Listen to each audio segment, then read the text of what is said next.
here. In the first chapter, we talked about hand position, feet position, where to set the ball vertical. But we haven't talked about where to set the ball horizontally. And I've seen some great shooters that bring the ball up this side, that bring the ball up the middle. That shot line, where the ball comes up, that's determined by which eye you aim with. Most players have a dominant eye that they aim with. You can determine that by forming a hole with two hands, keep both eyes open, and focus on your target. As you can tell, even though I'm right-handed, I'm left-eyed, while Scott is right-eyed. Whichever eye you use to see the target between your hands is the eye you aim with.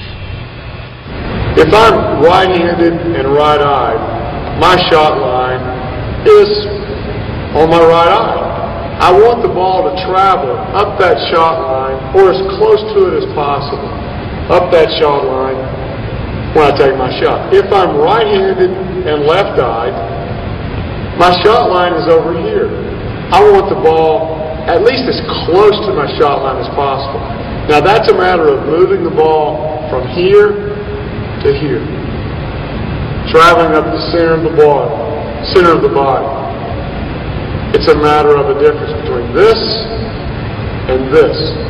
You say, that's only a few inches. Makes and misses are a matter of a few inches. You know, you've been trained to look at the floor with this wide peripheral vision to be able to see this target here, and yet with your peripheral vision see a teammate over here. Suddenly you're open for a shot, and you have to go from this wide range peripheral vision to this narrow tunnel vision at this very small target. Or at least that's what I want to train your eyes to do. Go from this wide target to the bullseye, the very center of that 18-inch target.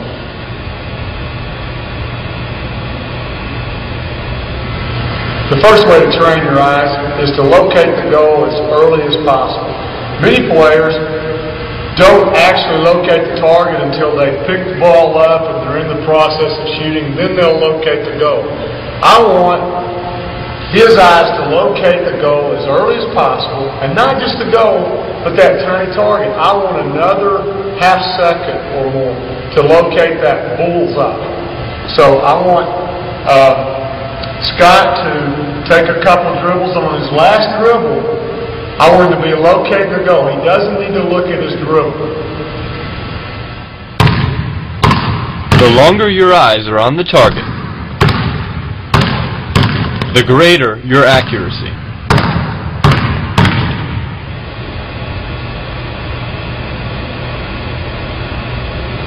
What we're going to do is train Mike to locate the basket early with his eyes and to catch the ball with his peripheral vision.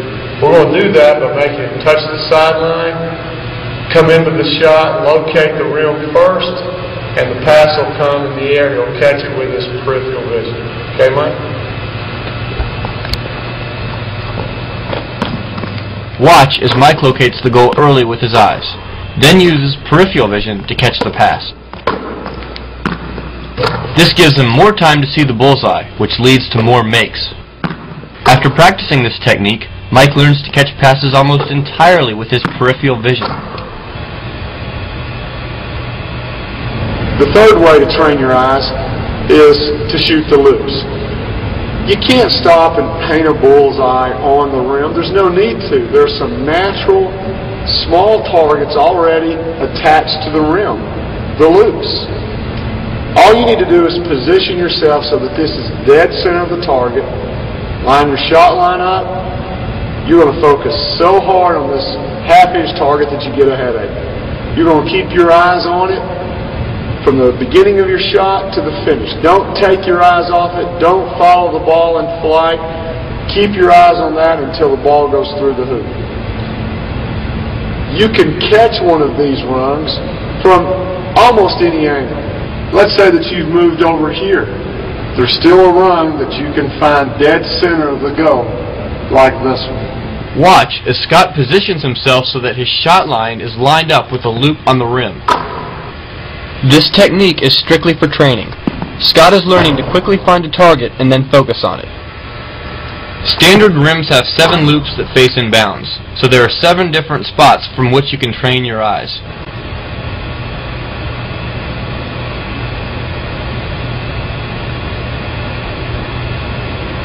You know, alignment is everything. Keeping the ball straight is a huge part of why the ball goes in or why it doesn't.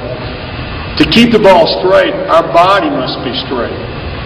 To keep our body straight, our feet must be pointed toward the goal. They must be straight. And there must be balance there. Your feet are the beginning of your power source, and we've got to have equal power coming up through the body. You can't have it offset or it's going to throw you out of alignment. Now, there are 2 ways to set your feet. One is in a hop, the other one is in a 1-2. When you're in the game, you're moving at various speeds and various angles.